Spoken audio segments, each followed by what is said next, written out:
The following podcast is brought to you by Pro Wrestling Connect, Australia's newest choice for event management and brand development specializing in pro wrestling. And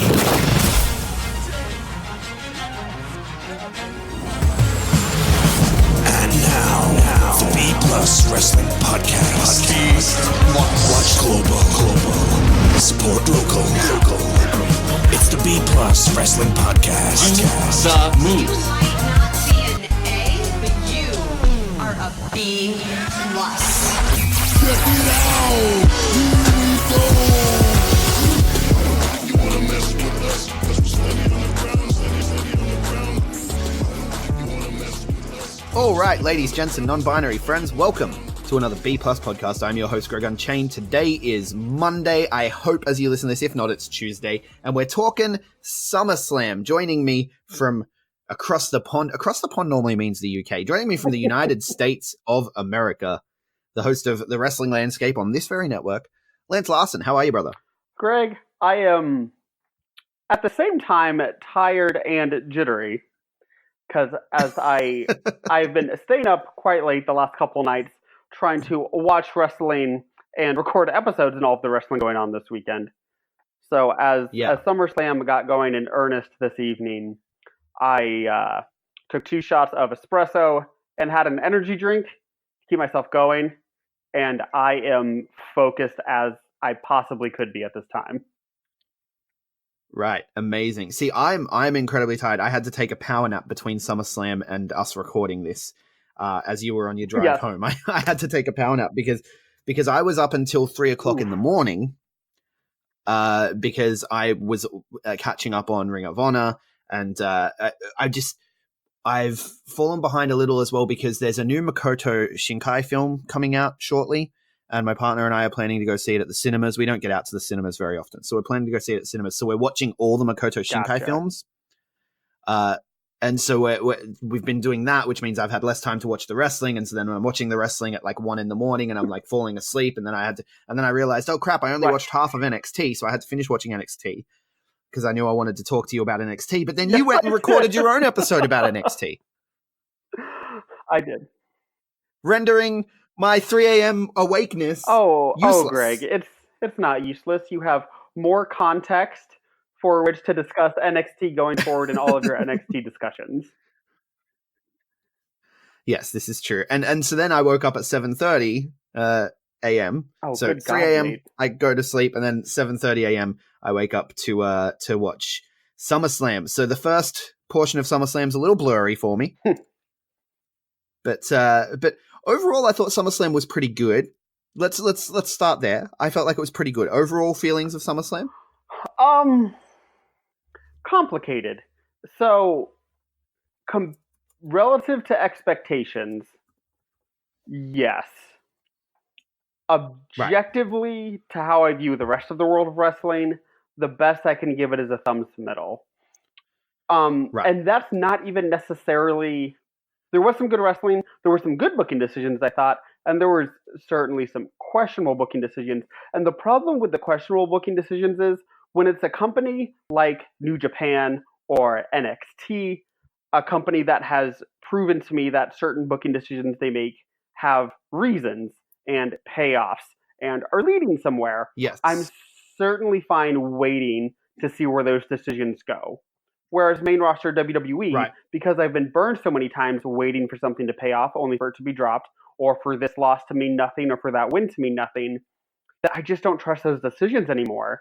So when I see something that's a head scratcher, I just instantly mark it as a bad decision instead of playing the, let's wait and see card that other companies have that goodwill with me. Yeah, definitely. So, are you up to date on G1? I am up to date on G1. So the G1 B block finals, right? The G1 B block. Yes. It ended in a bit of a shock, right? I was flabbergasted. So I'm trying to finish that main event so I can get to my brothers in time. And so I'm just like, okay, hurry up, finish. And then the finish happened, and I just freeze. And I'm like, oh my God, everything I've understood about this company for the last 2 years just like vanished. And I didn't know what to do with myself for a minute. It was shocked. Like, are we spoiling it? Like, do we want to say it? Yeah, no, go for it. Go for it. Yeah. I could not believe Naito lost. I thought everything, his loss at Wrestle Kingdom to Okada 2 years ago, everything was building to him winning the title over Okada, walking out as the heavyweight and the IC champion, completely redeeming WrestleMania 8 in every way, shape, and form on this big holiday weekend in Japan on the 4th and 5th. Wrestle Kingdom 8. Yes, Wrestle Kingdom 8. Oh. You said WrestleMania. Yeah. I knew what you meant. Thank you. It's 11:20 p.m. here. I'm running daft. Maybe that caffeine's not working as well as I thought. But yeah, and so he lost. So Greg, this is what I'm telling myself. Yeah. I guess to just like cope with my cognitive dissonance here, I'm telling myself that Jay White's going to beat Ibushi, and Jay White's going to put the briefcase up, and Naito's going to put the IC title up, and it's going to be a winner take all, and Naito's going to beat Jay White. But if that doesn't happen. Right. So first of all, I don't think that should. If Naito's challenging for the title at Kingdom, he should have just won G1. Like winning the briefcase in a match thereafter is far too weak a thing for Naito. But I'm telling myself that still might happen. But if that doesn't happen, Greg, like I don't know. I feel like I completely misunderstand the main event scene of this company. Unless. But do you feel like it was a shock for shock's sake? Or do you feel like they have, like you can look at it and go, you're clearly going somewhere with this? Gato is one of those bookers that has built up that goodwill with me where I do not believe this was a shock for shock's sake thing. In the time I've been watching New Japan and the time I've heard about Gato's booking before I started watching New Japan, that does not sound like a move of his. Now, listen, every booker has a shelf life. It's so for all we know, this is the start of the downfall for Gato. I don't believe that. That's not what I believe. But in 2 years we'll know. But like, I don't think that's the case. So not a Jay White. He's very, very good. He's not a Tokyo Dome main eventer yet. I think Gato sees him as the Big Four. So I think the Big Four was very much solidified, these past couple days, because both nights it came down to the last match. And so Ibushi, Okada, Naito, and White are your Big Four. Tanahashi, I think, has officially been relegated from that top four status, especially with his loss to Ospreay, which that match literally made me cry afterwards, by the way. It was so good. Amazing, yeah. He's in legend status now, right? Like he starts to go the way of legends of the past, and he's passed that over now. But yeah, no, I see the Big Four the same. But all this was to say, it doesn't feel like when you watch Jay White winning the B block, which no one expected. Everyone was like it was like Undertaker losing the streak. Like people watching at home, I imagine that's the reaction people had, right? Just what? Just silence, jaw drop. What just happened? But it doesn't feel like it's just happened for the sake of it happening to get that reaction. Whereas if we jump ahead to the main event of SummerSlam here, fuck it. Throw caution to the wind. We're doing it. Jump into the main event. Seth beat Brock here, right? Again, reclaiming the Universal title. No one expected it. I think most people thought Brock Lesnar was going to be another Brock Lesnar match and Brock Lesnar was going to win and we're going to carry on this whole thing into the Fox deal. I thought that. Yeah, I think a lot of people did. And Seth wins, and it honestly felt like, why? It felt like a shock for shock's sake. Yeah, I guess I want to give him a little bit more of the benefit of the doubt on that. I think they could sense that people didn't want another Brock title reign and just Brock carrying the title to Mania to put someone over, whether it be Roman or Seth or whatever, wasn't a hot decision. So I think they were just trying to feel the crowd and not just a shock, although, having something shocking is certainly part of their MO, so I'm sure that factored into it. But I also just think that they want to move in a certain direction. And because Brock worked so hard in this match and did a lot more than he usually does, it was a good match. It was. This is what I wanted the Mania match to be. It was. It's probably what the Mania match should have been. But it almost felt like Brock was doing a big job, like a hard-working job, because he's going away for a while. So there's a small part of me that almost feels like he won't be at the Fox debut, which doesn't make any sense, but that he might not be around till Rumble season. Like, that's how this job felt to me. But at the same time, intellectually in my head, I know, like, there's no way in hell they're not putting him on Fox. So he has to be there, right? He has to be.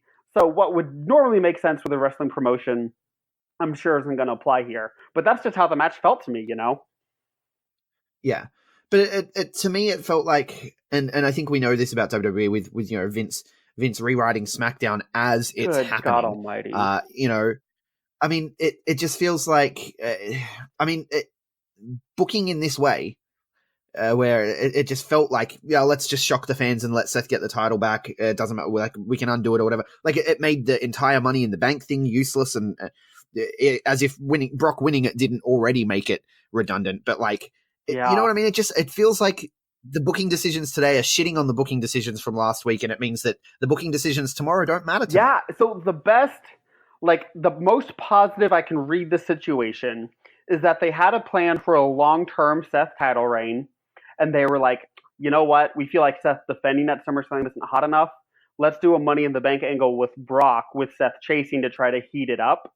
Now, I'm not saying that was necessarily a good idea. Yeah. I'm not saying that was the right idea. But, like, for me, that's me giving them the most credit possible in reading this situation. Worst credit is they're changing their minds every other fucking day and don't know what to do with this title. But if I want to be positive about it, that's how I take it. Which is what I look at it as. Because as well, they're trying to make Seth Rollins cool, and Seth Rollins has cooled off. Seth Rollins cooled off completely, and in the lead up to SummerSlam, you saw all these articles about, you know, WWE frantically trying to make Seth Rollins cool, and his whole thing with Becky Lynch is because Becky Lynch was so cool, but then it's kind of cooled off Becky Lynch a little. Yeah, for real. So, like, it's not working. Like, whatever you are doing is not working. And I hope that Paul Heyman can breathe new life into the product, but I don't know that Vince is letting go of the puppet strings yet. And it's so confusing. Yeah. But, you know, Becky Lynch has cooled off and she starts the show. I guess I didn't watch the pre-show because I woke up in a haze. Right. so I did. What happened on the pre-show? Bad man. Okay. So, Greg, let me tell you what happened on this fucking pre-show. So we had Drew Gulak retaining the Cruiserweight title over Oney Lorcan. This match was good for what it was.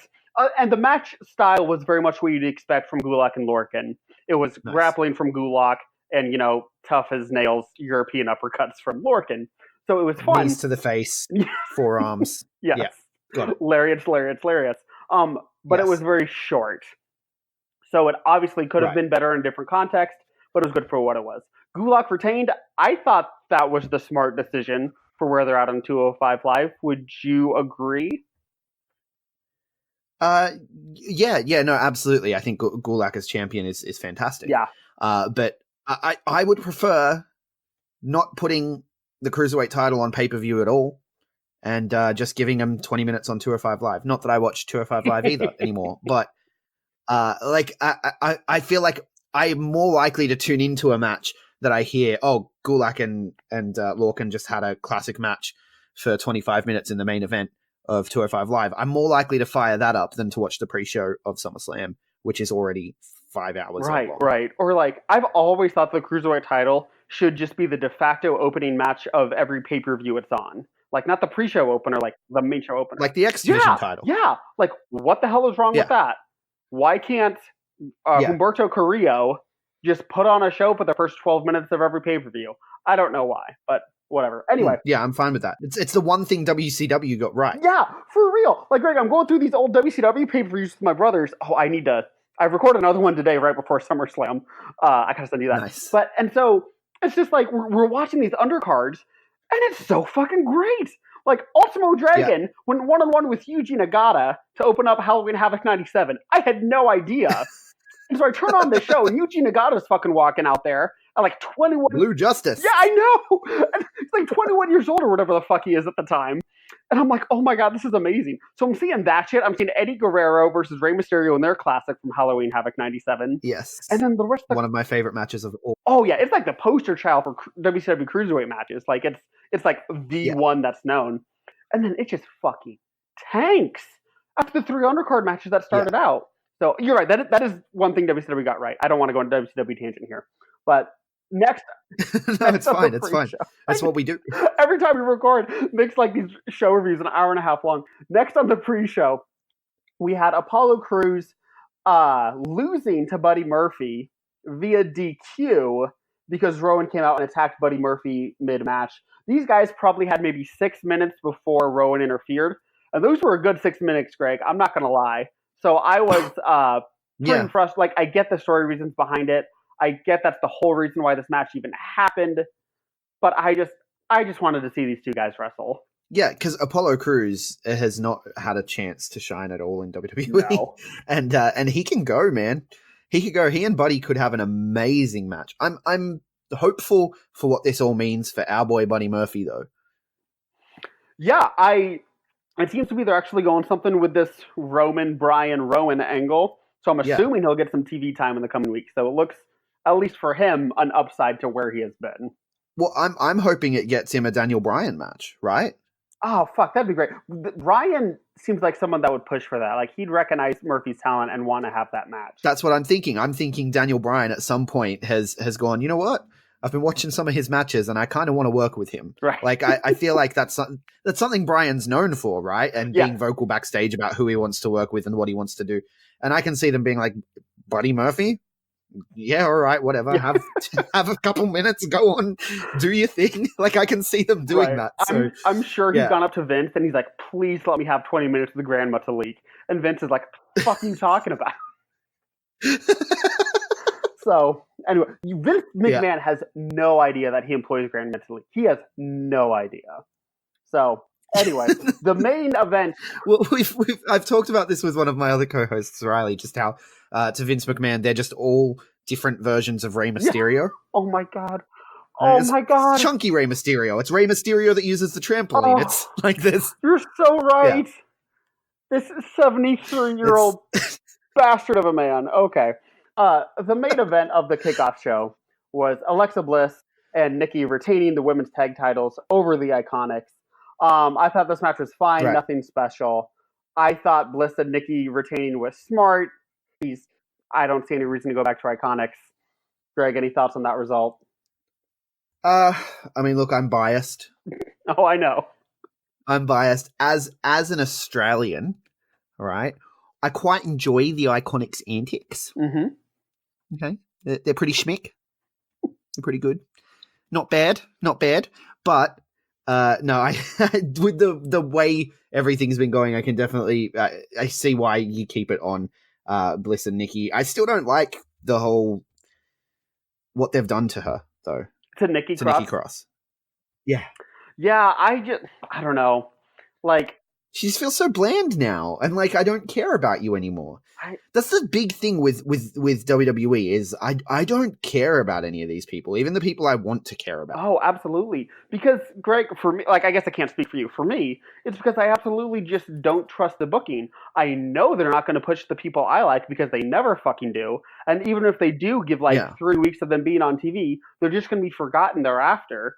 WWE has completely lost all of my trust and goodwill. Like it would take 6 months of them being steady with people that I'm like, you know what? I'm going to check out Raw tonight. Like, that's how much it would take for me to even consider watching Raw on a Monday night. Yeah, which is something I should preface before we get into the SummerSlam main card. I haven't watched the build. I've watched highlights because I can't watch 24 hours of WWE programming a week. Or whatever number it is now. It is at that point where it's painful, and even the shows that I like 205 Live, it feels like no one cares about it. Like, they don't care, and so how can I care? And the only thing I still watch is NXT, right? Which is why NXT TakeOver Toronto, they're calling SummerSlam the biggest party of the summer, right? And I feel like it's the college freshman's returned home and he's throwing this big party, right? But he's been gone a year, and his little sister threw a party the night before. And that was the real hottest party of the summer, and everyone shows up to the party the next night, but they're still not feeling great. No one really wants to drink that much. Everyone's still kind of recovering. That's a brilliant analogy. I really enjoy that, and I will be stealing that in the future. That's fine. But that's what the NXT Takeover and SummerSlam thing felt like. Because NXT Takeover, man, there wasn't a bad match on that card. I think I went 4 to 4.5 on everything but Shayna Baszler and Mia Yim. Yeah, so we agree that Baszler Yim was the weakest match of the card, but I still do have some very complicated thoughts on the main event. Yeah? Of Takeover. Well, I haven't listened to the episode you sent me yet. So. Ooh, so a little tease for the listeners. Check out the rest of the landscape review of NXT Takeover. Well, I'll tell you what I thought of the main event. Please. I thought it was fucking brilliant, and I thought I love Johnny Ciampa, right? But Johnny and Cole put on even better matches than Johnny and Ciampa. Like from a match standpoint, I understand the story with Johnny and Ciampa is far more emotionally invested, but I know Johnny Gargano and Adam Cole, they work fucking magic in there, man. They do have great chemistry, and I thought the overbooking ruined that chemistry in their third match. No, I enjoyed it. Oh, that's fine. I like a good overbooked clusterfuck. Like when that cage came down, dude, and there's the barbed wire, and there's chairs stuck in, and kendo sticks, and a sledgehammer, and just all the accoutrements of pain. I loved it. We had the exact opposite reaction to that cage coming down. Oh, that cage coming down was a beautiful, beautiful thing. I'm over here like... I was like, yes. Like as soon as I saw the ladder in the corner and the like table kind of platform in the corner, I was like, they're going to do some fucked up shit up there. This is going to be amazing. We feel incredibly differently about that main event. You didn't like Johnny hanging from the ladder and then going into the Rana from the ladder. Like you didn't like that stuff? It was fine. Why do you have to do that with a fucking ladder and a cage in the ring? All I wanted out of this goddamn fucking feud was a 60-minute Iron Man match to blow off this feud. Because for those first two matches, it was all about who was the better wrestler. Then all of a sudden, after that second fucking match, Cole decides to make it quote-unquote personal and fly his ass to fucking Cleveland or wherever the fuck Gargano's from and show up at his family's restaurant and his fucking training school or whatever the shit. Yeah. Like, I just wanted... Oh, no, all I wanted... Like, this whole feud was all about who is better. And, like, you have two matches that don't settle it because it's even after the second one. And it's like, we're going to settle this in the ring about who's the better wrestler, not who can swing a fucking chair better. And we're going to do a 60-minute Iron Man match and see who's better. That's all I wanted. With payoffs from the spots from the previous two matches and psychology changing from the previous two matches. That's all I wanted. And I got this overbooked, hot mess, masturbatory 3 stages of hell match that Triple H is infatuated with because he had a kick-ass 3 stages of hell match one time 15 fucking years ago or whenever the fuck that was. Right. Or what you got was the alternative story, right? Like, yes, I understand your desire for a wrestling story to end with a wrestling match, and I would have enjoyed that as well. However, the story they went with is Adam Cole's a shitbag. Yeah. Right? He's always been a shitbag. And so when we're evenly matched, what am I going to do as a shitbag? I'm going to get under your skin. That's what I do best. That's the card I have left to play. He played that card, and it worked so well that Johnny cost himself that first fall. Oh, I hated that. And but when you look at the story of the shitbag heel getting under his skin because that's the final card he has left to play because he's not actually better. And now he gets to walk around claiming that he is better. But really, he's just a shitbag, right? Not better. The first fall was won by DQ. Like, that doesn't feel like a feud ender to me at all. But that's why he gets to be the shitty heel. And they can always revisit it at a later stage. I mean, you know how many Ciampa matches they did with Johnny, so they can go back to it. But I loved it. I loved it so much. I think I went 4.5 on that one. I went 3 3/4. So, like, I didn't hate it. I went 3 3/4. A lot of things I liked in the match, but the match itself was incredibly disappointing for what I wanted, originally, but also what I was expecting the night of. So, I also think it served as a notice to a certain other 3-letter company that hey, we can do blood and guts too. There was no blood in that match. There was no blood. No, you're right. But what I'm saying is that it felt very similar to the Moxley Janela match. You and I felt very differently about those two matches. Well, like no, just in terms of what they were willing to do that they don't normally do on NXT. Yeah, I guess the barbed wire would be the only difference, and that was hardly used. Played horribly into the finish. Yeah. So I guess maybe just by it appearing. The big dive at the end. It wasn't even a move. They just kind of fell. Yeah. And apparently, did Cole just fall better? They did. Is that why he could get the pin and Gargano didn't? Like, what was the finish? I didn't understand. Cole didn't earn a single of didn't earn either of his finishes. Yeah, because he's a shitbag heel. Right, so then the story's not over. But I want the story to be over because I'm over this shit. Fair enough. I want heels that are heels because they're dicks, not because they can't win for themselves. Like, the Patriots aren't heels because they have to cheat to win, although, they do. They're heels because they always win. Like, I'm a Miami Dolphins fan. We haven't won the division in 8 fucking years. We haven't gone to the second round of the playoffs since 1999 because of the fucking Patriots. That's why they're heels. That's why they're heels. That's why they're heels. I think that's a locational thing as well, though. We'll see. It's funny. I actually have family from New England, so I have a lot more ties to New England than Miami, but I still hate the Patriots. The Patriots are easy to hate, though.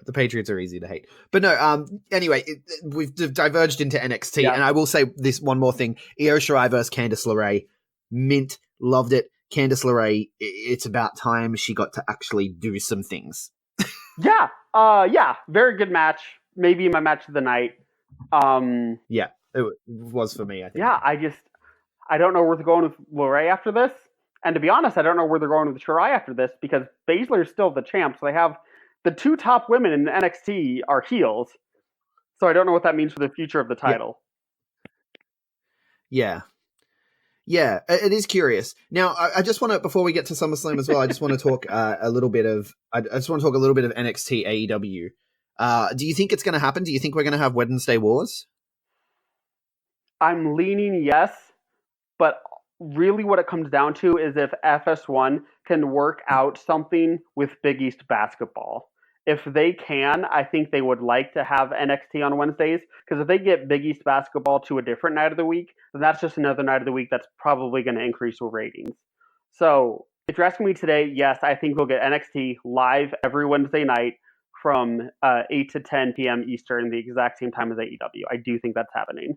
Right. And if that happens, do we see wrestling go to new heights? And does Vince lose his shit because NXT has somehow become his main ratings money-making brand? Oh, man. So the possibility of a new boom in America in wrestling is a complicated subject, and in which I will get in more detail on the State of the Union episode, Greg, which I very much look forward to. But it's so really the next few years will tell us everything we need to know about wrestling in America. If a boom can't happen with pro wrestling on a network channel and the top 2 cable channels, then maybe it just won't happen in America again, either ever or for a very long time. Because that's the most exposure we'll have had since, honestly, even more exposure than when WCW was on TV, because they didn't have regular exposure on network TV. So, God, since the territories, when like everyone was getting 2 or 3 or 4 territories on their 4 or 5 channels that they had. So if it can't happen then, I don't know that it'll ever happen in my lifetime. And the chances of it happening really depends on if WWE can somehow find a way to be a cool brand as well as AEW. And if both brands get hot, there's a chance of it. But I don't trust WWE to do so. So I think the quote-unquote boom won't necessarily happen.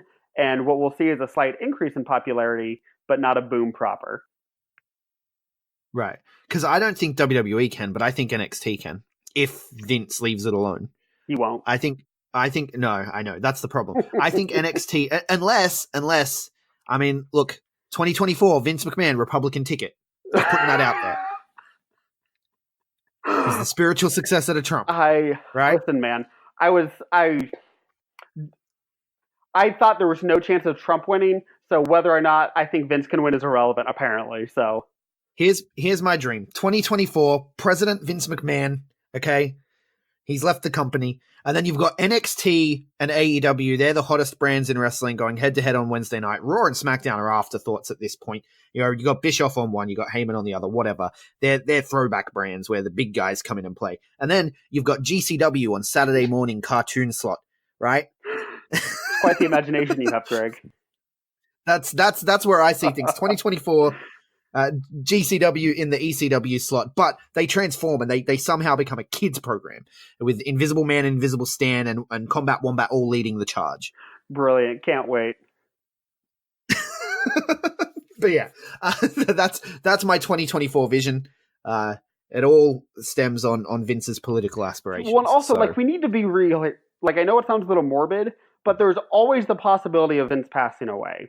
Like, he's not an old man; he's 73. But at the same time, it's not exactly he's lived, you know, an easy life on his body. Like, he's notorious for not getting enough sleep. Like, God only knows what he put in his body in the 80s.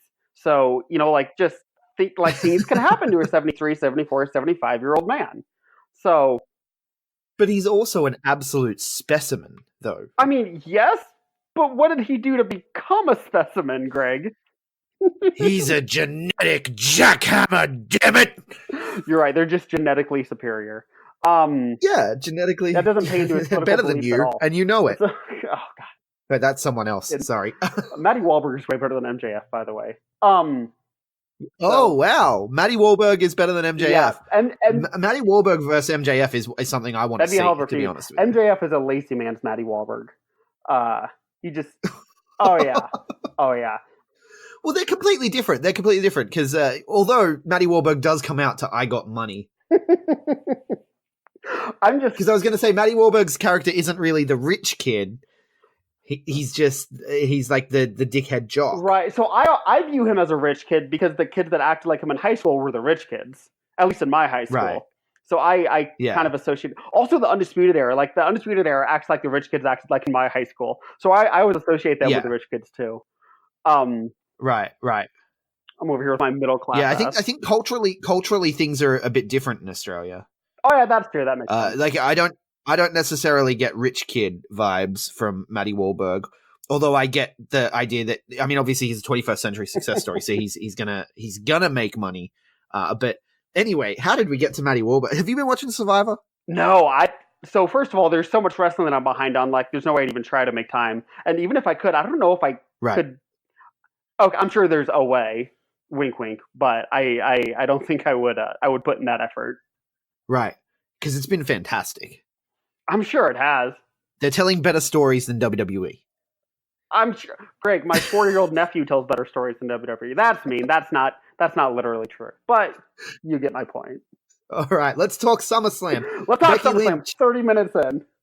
Yeah, Becky Lynch, who we touched on briefly before, she has cooled off a lot, but here she is, the man, coming out to take on hometown hero Natty, of course, Natalya Neidhart. Good match. Yeah. Nothing amazing. No. Yeah. I liked it. Slightly better than I thought. I have been a big fan of Natalya for years. I think she's always been underutilized. I think she could be used in more spots like this as one-off title challengers. I think she certainly missed the boat on having a good reign for herself, or at least of any length.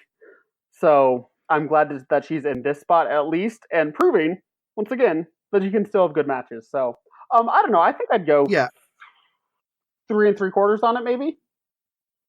Nice. Yeah, I think she's good. I'd go a gentleman's 3, to be honest. But I think she's good in the ring, but I've just never been a fan of her, the person. Like, did you ever watch Total Divas? No.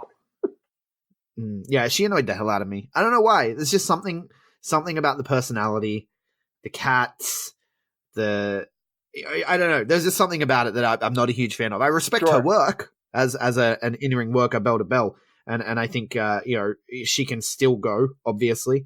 And she's brought really good matches out of people for years. Like, when she had that little run in NXT and, like, had a match with Summer Rae that I was like, that was a really good match with Summer Rae. She's very good. Like, I've always been disappointed with her positioning. And I just wish she was pushed more and respected more. And I'd love, like, a heel embittered vet run out of her. And maybe she'd have a title run in there somewhere. I'd also when Mickie James come back, I would love for her and Mickie James to have like this heel like tag team run. I think that would be great because I think they're both very, very good workers, and for some reason are overlooked quite often. But yeah, definitely. Oh, Mickie James is one that I've always loved. Like when she was, what was her name in TNA? Alexis Labrie. Oh, I'd never heard that. Really? I'm pretty sure that was her name in TNA. She was with CM Punk. I have a big blind spot in TNA. There was like a solid 12 years there that I wasn't watching. So I'm sure this was just during that blind spot for me. Yeah, see, Alexis Labrie, that was like my aesthetic. Like she was like kind of goth girl, and she was with CM Punk and stuff. Fucking TNA. So like, yeah, I was totally into that. I was totally into that when I was like, I would have been like 14 or whatever, and it was like 2002. When I can't even remember what the stable was. Oh, I've looked it up. Okay, it's The Gathering with Raven. That goddamn company. Listen, if/when Impact finally croaks, which you can't really believe any rumors of that anymore until it actually happens. But if/when that happens, I cannot wait for the plethora of books to come out detailing this entire journey and its downsides. And I'm fully ready to get infuriated reading that book because of what TNA/Impact could have been. Yeah.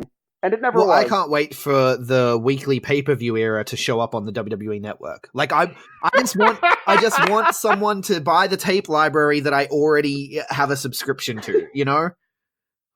Yes. Cuz some of the stuff from those early days was great. Like Ron Killings as NWA World Champion. I saw him win that title. Greg, that's how I first saw AJ Styles. So this is in a period where I was not allowed to watch pro wrestling by my parents. And I just like see that there's this weird ass wrestling company that has a 1 hour pay-per-view for $10. I'm like, Mom, please let me get this. Please, dear God. I'm like 12 or 13 years old. Haven't seen wrestling in like 4 years. So I'm just begging my mom for this. And she finally caves in. And I see this 5-man King of the Mountain ladder match with this prick AJ Styles. And I didn't quite get, the heel face dynamic thing yet. And I'm like, oh, I wish you weren't so arrogant so I could like you. and I fell in love with AJ Styles right then. And Ron Killings won the match and was the champion. So yeah, amazing. Yeah, and back in that era, man, Amazing Red in his heyday. Oof. Some of that, like, and like even going to like Motor City Machine Guns and all the stuff they would. Man, TNA had some real good shit. Dude, think about what they could have done. Like they had AJ, Joe, Daniels, Machine Guns, like you said. They had but also they had Jeff Jarrett. So hey, fucking Christ. But we digress. How did we get to TNA? My heart is Mickie broken. James, Alexis Labrie. Right, that was my fault. I apologize for that. Goldberg. Yeah. Goldberg and Dolph Ziggler. Okay. All right. What is happening? Why? Why? So let me give the positives first. Look, it was entertaining. Yeah. I thought the super kicks starting the match were a fun twist on the 2018-2019 Goldberg formula. Yeah. So that's the positive of the match. The second thing, I literally wrote down word for word in my notes. Why did this match exist? Like, I don't know the point of it. I don't know the point of it. I don't get it. Is Goldberg coming back? Are they building to a Matt Riddle feud? So first of all, please fucking God, please. That would be the great. I would pay like $40 for that one match. To be honest. From what I understand, the rumor mill is that Heyman wants to use Goldberg in the quote unquote Bruno Sammartino role that he was post 76, where he'd come back for a big show, 3, 4, 5, 6 times a year and, just do that. So I'm guessing that's just his role now for the time being. I don't know how long he can carry that on. Sweet gig. Oh, dude, fuck yeah, you kidding me? He's making 7 figures this year for 4 appearances. Yeah, it's ridiculous. It's ridiculous. But the thing is, too, the Toronto crowd were into it, and I'm just like, why? Why? But, okay. Like, if I was there live, I've never seen Goldberg live. If I was there live, I would have been into it. Now, the second time he comes to my town, Greg, I'm not giving a fucking shit. And when I see him on TV, I'm not giving a fucking shit. But the first time I see him live, I'd give a shit. Well, see, the thing is, too, with Goldberg, there's like people might be chanting Oldberg, but you just don't know. I hope to God that happened. Right? Because how would you know if you're saying Oldberg, Goldberg, the music's no one knows. No one knows. And so they're actually hating it, but it still sounds like they're loving it. So who knows? But no, it was entertaining. It was, and it was a well booked match for what it was. But I'm just like, if it was, oh god, not Lars Sullivan. If it was Killian Dane doing this, I'd be like, sick. This is great. If he did this to Dolph Ziggler, right? Yeah. But with it being Goldberg, I'm just like, I don't know. And obviously Matt Riddle, he had some things to say about the Saudi Arabia match. We've all heard about it. But he also was on the watch along. Yes, I saw that clip. Give it to me, Greg. Put that shit in my veins. He was on the watch along. I haven't seen it all, but I've seen bits and pieces. He was telling a story about meeting Goldberg backstage. Did you see this part? I did. Yep. Yeah. And Goldberg told him, like, he was like, all right, bro, whatever. Like, it's all good, bro. It was a pleasure to meet you. And Goldberg was like, I'm not your bro. And stuff. And so, like, I feel like they're building to something. They have to be. Or they're working their own angle trying to get management to approve it. But, which is 100% not the case. I'm just picturing Goldberg, this dumb, insecure fuck, feeling the need to tell this 30-year-old, I'm not your bro, man. Like, Jesus. But like, okay, if this is an angle long term, like I can Paul Heyman, I could see Paul Heyman getting behind this. Oh yeah, I could see Paul Heyman looking at Matt Riddle being like, "Oh, I could do things with that kid," and I can imagine them being like, "Let's do this. Let's build it slowly, online mostly. You talk your trash, rah rah, and then you show up." And maybe, say, around Royal Rumble time, we get Goldberg versus Matt Riddle in Matt Riddle's first main roster match, and he just shocks Goldberg out of nowhere, chokes him out, right? Oh, that'd be great. Goldberg and then immediately calls out Brock Lesnar. Ooh. First match Goldberg, second match Brock Lesnar, right? I mean, hey, if you want to make a kid, that's how you do it. I'm just saying. And Matt Riddle has that star quality, but they don't like making stars anymore. So I don't think it's going to happen. But fantasy booking, if I'm taking control of it in my TEW game, I'm making Matt Riddle out of these guys, you know? Dude, I'm having Goldberg go for a spear and Riddle catches him in a guillotine. Yeah. 10-second match. Yeah, that'd be great. Just very quick. That. And no option for a rematch either. Matt Riddle's like, nah, dude, I'm a fighter. My next guy is Brock Lesnar because I'm going to retire that guy, right? Like, that's how you do it. Don't give Goldberg a shot at a rematch. Don't try to make a competitive match. Just let Matt Riddle destroy him. Win. Yep. And then all the 40-plus-year-old fans are going to shit on it and say it's dumb, but whatever.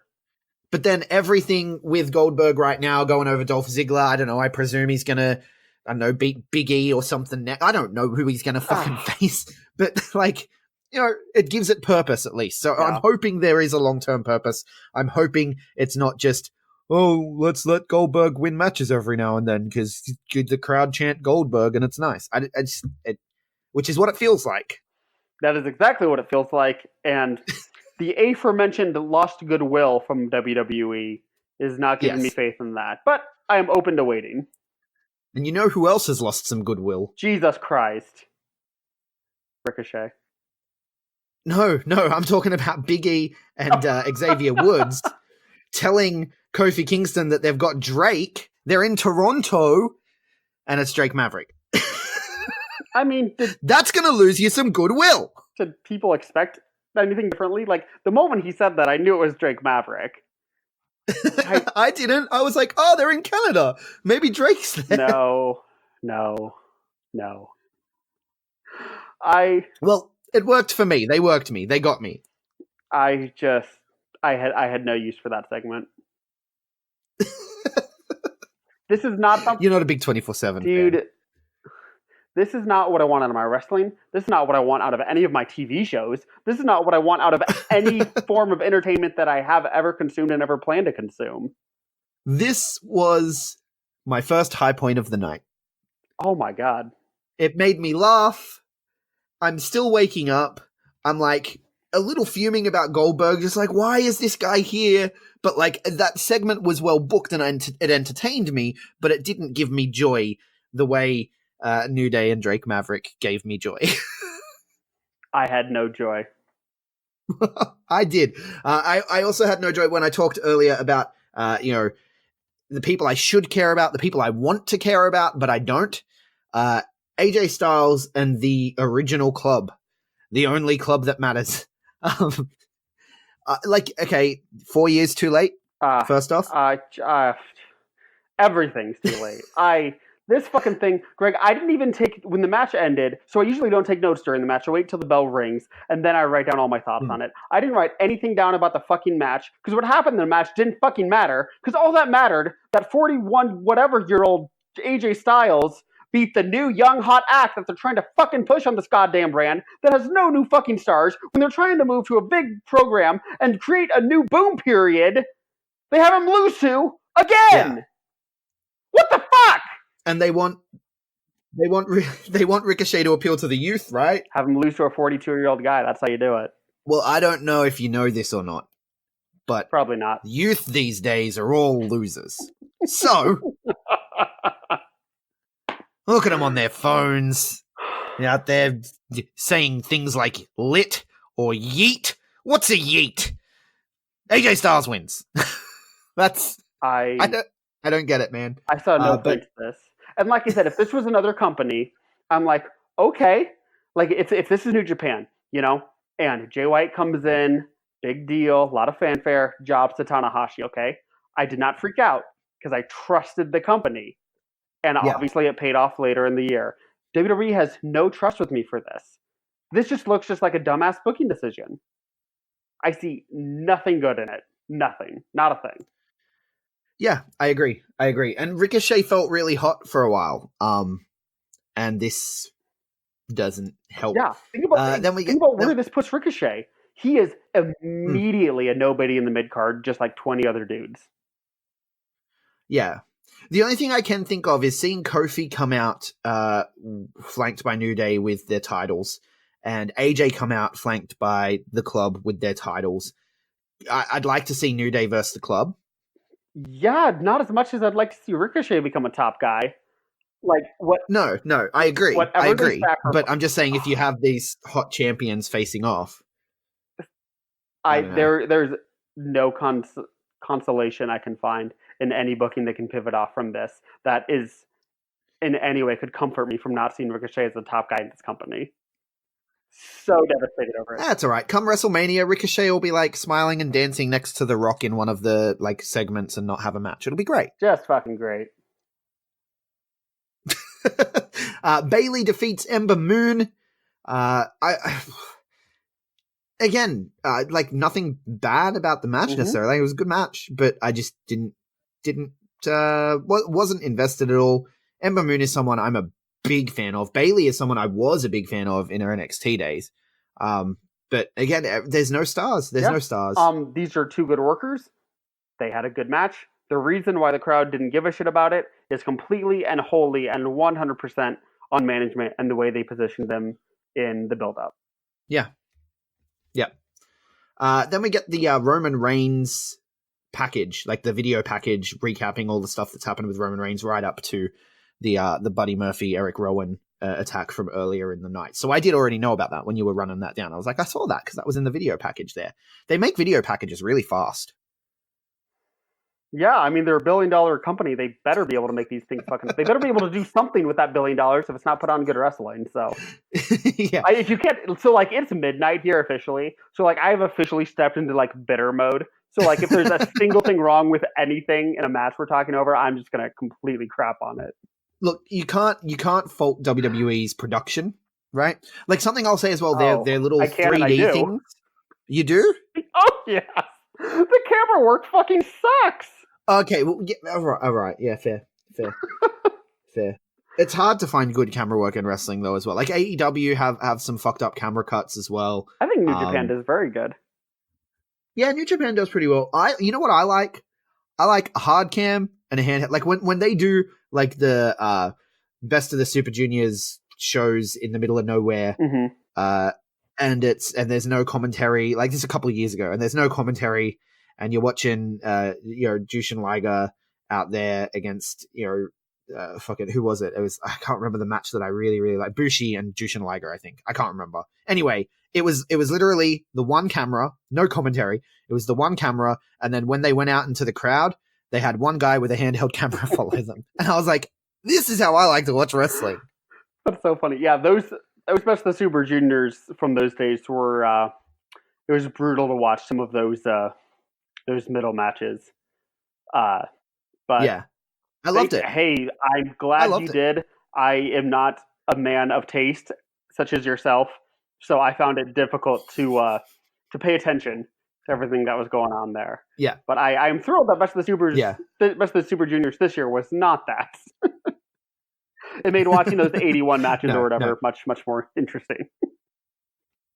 Yeah, no, look, I get what you're saying, but I like a stripped back, because sometimes, because like at that point I was throwing it on the treadmill, and I'd put headphones on and I'd listen to music and I'd just focus on the match and run. I should have done that.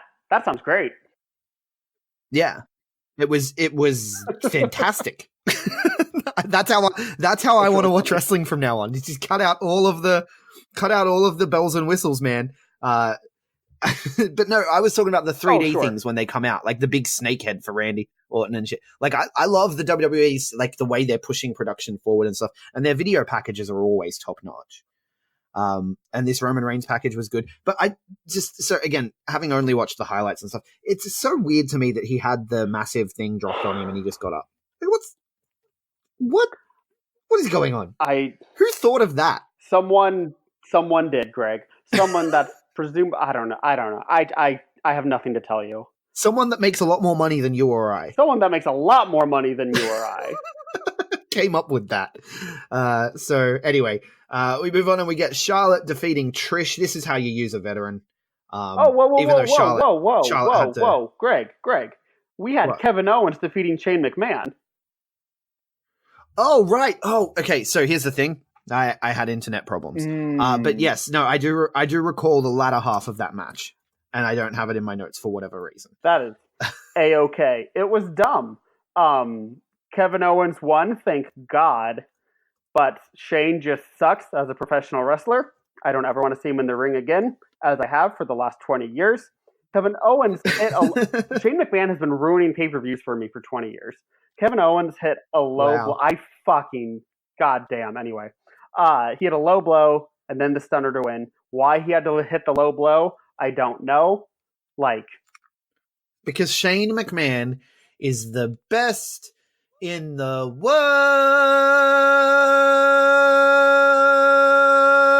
etc. Shane McMahon is reason number one why I don't watch SmackDown. And so I guess that means this thing isn't done yet, because he hit a low blow for the win, and I would assume we're getting a Hell in a Cell match in 2 months. Oh, you know that's where this is going. That's what everyone wants. That'll sell the money. Tickets. Don't you understand? It's Stone Cold versus Vince, man. I can't. Greg, you might have to find someone else to do these WWE pay-per-views with you, because this might be my last one for a while. You recognize that literally no one wants to talk WWE. I know. It's like in the group chat, like, who wants to review this with me? And I'm like, oh god, like I knew I was going to watch it, so it's like, oh, I can do it. Greg, I don't know if I can do this. Like, you might have to find someone else for next month. Even in the group chat, just being like, does anyone have a WWE Network login so I don't have to pay for this because I've used all my emails? And everyone's like, nope, we've all cancelled, bruh. Saudi Arabia's a thing. I don't know. So listen. That's where we're at with WWE at the B+, ladies and gentlemen. I know no one wants to talk about it. No one. I know there are legitimately people that are big fans of WWE and really enjoy what they're doing. And if that's you listening, that's totally fine. Please understand, I am not shitting on you. I'm not telling you you're a bad wrestling fan. In no way, shape, or form would I say those things. But I fucking hate this shit so goddamn much. Yeah. And it is so contrary to what I enjoy about professional wrestling that when I watch it, it angers me more than entertains me. Which is why I only watch these pay-per-views. I would usually only watch a handful every year. But since I joined the B Plus podcast, I'm like, you know what? I should probably watch it. There's a good chance I'll review it with Greg. And I don't know if I can keep that up anymore. Maybe we go to just the big four. I don't know. I can do that. Yeah. Which means we would have been reviewing this and saying the exact same things anyway. But oh my God. I do recall about half of this match, and I remember thinking like, it was decent, but yeah, all right, cool. Low blow, stunner. Kevin Owens wins. This continues. Then we get Charlotte defeating Trish, and that's how you use a veteran, because I enjoyed it. Charlotte had to sort of carry the match a little. Like you could tell in little bits where it's like, oh, Trish kind of needed a little extra carrying on that. Particularly when she hit the Stratisfaction. Yes. I was like, you could tell Charlotte was doing the heavy lifting there. Carry might be a strong word to use in this situation. Charlotte. Oh, yeah, I don't mean it. Yeah. Charlotte was certainly leading the way. Yes. Which is fine. Charlotte is certainly better than Trish ever was at her peak. And, just wrestling at 42, no matter how in shape you are, just isn't as easy as wrestling when you're 27. So. Yeah, no, of course. And look, and she put on a great match, and it was entertaining. It was one of my high points of the show, to be honest with you, was seeing Trish go out there and tear it up with Charlotte. And Charlotte is arguably the best women's wrestler in the world. I've told you about my other fever dream with Vince McMahon becoming president, right? And where we eventually get the first ever crossover match where it's Charlotte versus Tessa Blanchard. No, you have not told me about that. Okay, yeah. Well, it's a fever dream that I had, and it was at Vince's presidential rally where he announced that he was going to run for president. And as a special one-time treat, they put on a one-off match, AEW versus WWE, with Charlotte and Tessa Blanchard. You're terrifying me about my country's future, Greg. So I want to. Well, who else would follow Trump? It has to be Vince. It has to be. I really don't think it would be. I think Vince would rub a lot of Republican politicians the wrong way, and I think they'd go with one of their own, or at least try to, over Vince. And I think Trump has alienated. Oh, this is not a politics podcast. Anyway, I want to go back. Yeah, let's not. We're already at 56 I want to go back to what you minutes. said a few sentences ago, that Charlotte Flair is arguably the best women's wrestler in the world. Who would argue that? Yeah. One of the Tessa Blanchard. Listen, I don't know if Charlotte's top 10. I mean, no. So you have Sari, Maya Yukihi, Utami, Arisa Hoshika, Momo Watanabe, Miko Satomura, Dash, Tessa, Jordan Grace. I mean, how many is that? Is that 7 or 8? I said women's wrestler, not Joshi. Now I understand Joshi just means women's. I completely understand this. But the Joshi world I kind of separate. Why? Just because, I mean, first off, it's harder to get to. Like, not a lot of people watch it. So I'm talking about like in the mainstream, like in the Western wrestling world. Charlotte is arguably the best. I get what you're coming from, but that's also a somewhat closed-minded way to view wrestling.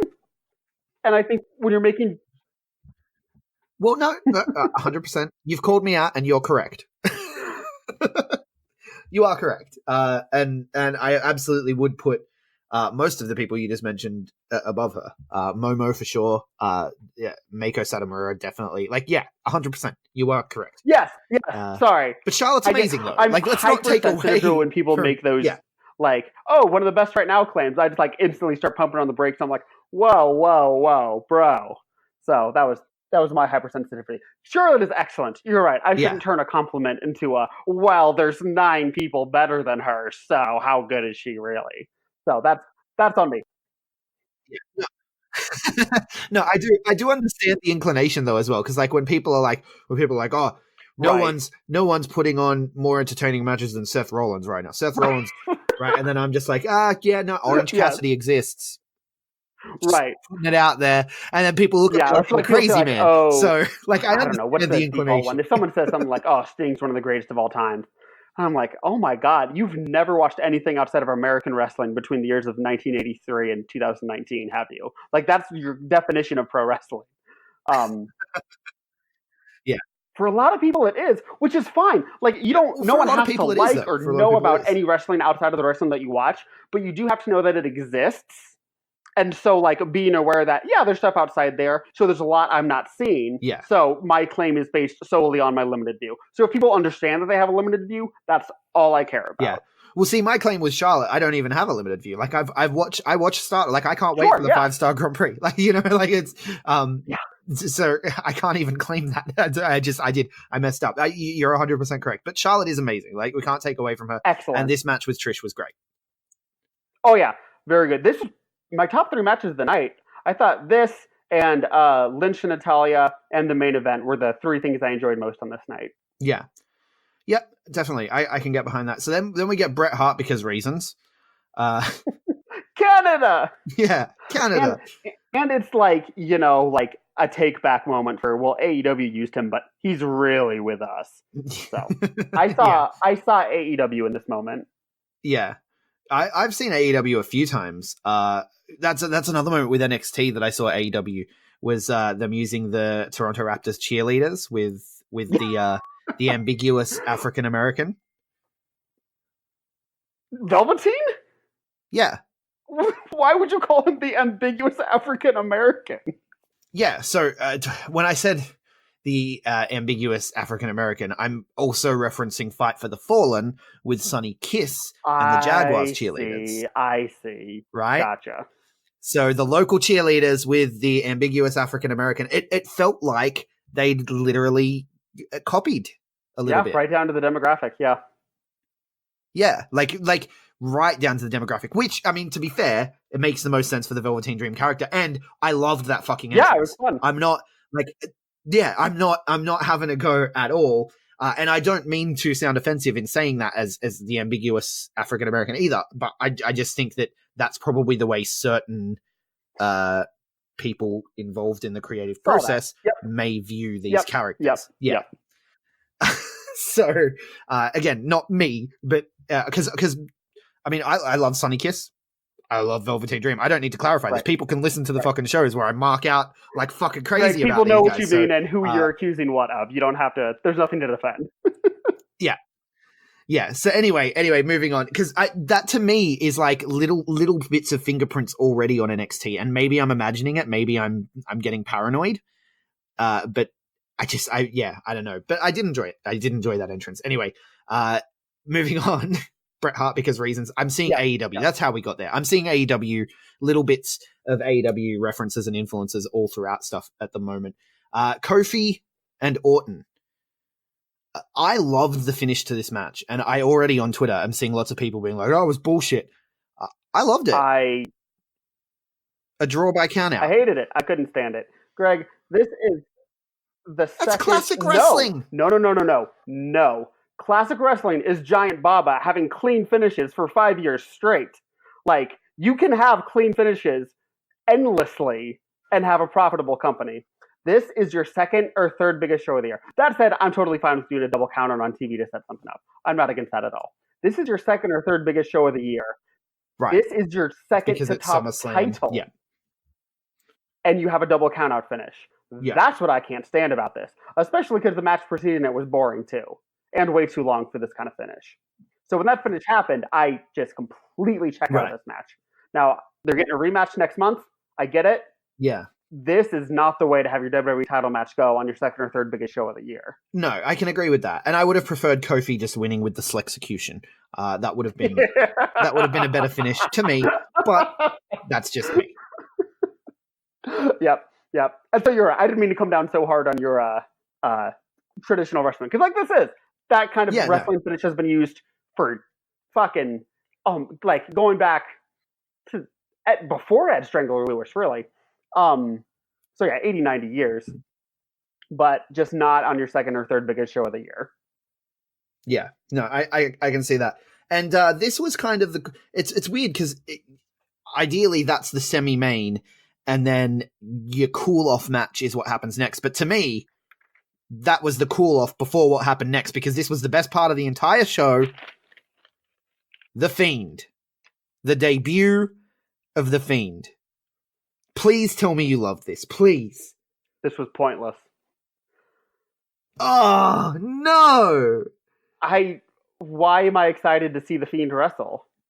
He had a cool entrance and a lame-ass match.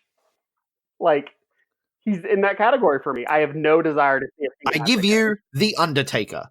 Undertaker had some good matches. I mean, not until 1997, but... Yeah, like well into his career. But no, what I'm saying though is just like we're establishing this character of the Fiend, and the way the lights went out, the way the board said, let him in, and the gradual of that, and then the smoke and him coming through holding the lantern, but the lantern is now the old Bray Wyatt's head. And he's got the hood up and the dreadlocks, and they're putting a blur effect over his walk, and it looks like he's in a fucking Slipknot video. It was the remix to his theme song as well. We've got like a new version of his theme song, and it's still the old theme song, but it's not, and it's heavy, and it's darker, and this guy's about to fuck some shit up, man. And then he just destroys... he didn't destroy Finn Balor as readily as I would have liked, but he did just walk through Finn Balor, which the thing that worries me here is, does this just mean Finn Balor's going to be like, well, now I'm going to pull out the Demon, and we're going to have the Demon versus the Fiend, like, at a B show, and like, why the fuck are you doing that? So I believe Finn Balor's taking some time off. That would be okay with me. Yeah, and that's why he was positioned to do the job here, is because he's going to be away for an extended period of time. Right. In that case, I'm okay with it. If they go straight into Demon versus Fiend, that's ridiculous. Yeah. So I'm so glad I knew that piece of information before the match, because I would have felt very similarly to you. So okay, cool. Yeah, So I hadn't seen that. What's he taking time off for? Is he injured?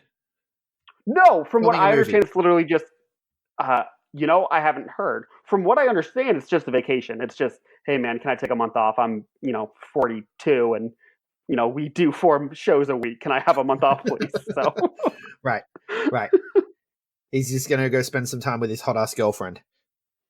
Who's he dating?